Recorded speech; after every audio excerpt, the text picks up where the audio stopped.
no Mujahideen can go on to Siachen. And let me also tell you that India knows and Pakistan knows that there is tremendous amount of acclimatization required for anyone and the Pakistani army helped the Mujahideen who came up, and people from the Northern Light Infantry who came into Kargil, and General Malik's got a smile on his face. They were aided and abetted by your army, sir, which is at the root of this problem. General Malik wants to come in. He was army chief at that time. He knows firsthand what was happening. Look, I'm not going to talk about Kargil war.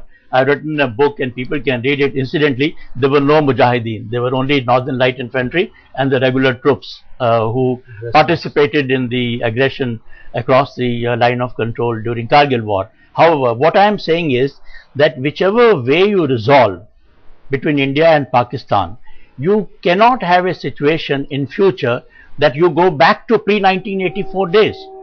So you have to make sure that once it is resolved, it stays put as it is, which means that any encroachment taking place 30, 40, 50 years from hence, it can be identified on the, that is possible if you mark things on the map. Which is what Pakistan is not agreeing to at this time. Unless you do that, you will never know which side has encroached and how much. Okay, General Bakshi wants to come in and respond to what Professor Bidwai is saying. And General Malik, sir, I just want to add. Yes.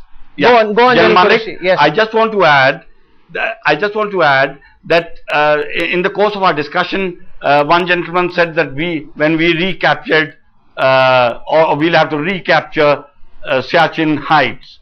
Now that just goes to prove that these were captured initially. Now you can put yourself in our shoes, and how would you feel when an area that was not occupied by the other army is captured by that army? So automatically a feud starts. Let's not. So therefore, I think when we withdraw, but there were intercepts in 1984 which showed that the Pakistani army was planning to take Siachen, which is why the Indian army was mobilized and at great peril went and captured those glaciers. General Bakshi wants to respond to that. I would first of all like to respond to Praful Bidwai. He gave us a laundry list of the costs of the Siachen glacier. Mr. Bidwai, as a soldier, former soldier, I would like to appeal to you that in your calculus of costs, what cost do you place on the lives of 166 ordinary Indian citizens who were slaughtered in Mumbai? I'm not counting the people who were killed earlier.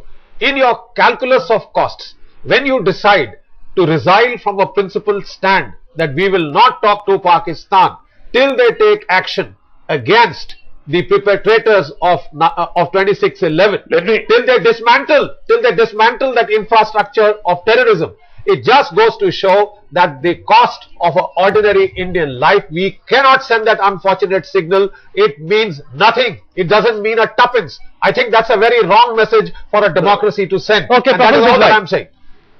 Let me just complete by saying that Prime Minister Manmohan Singh has very wisely decided to continue talks with Pakistan in a spirit of cooperation, and it's in my view, a sensible, moderate decision which we should continue with.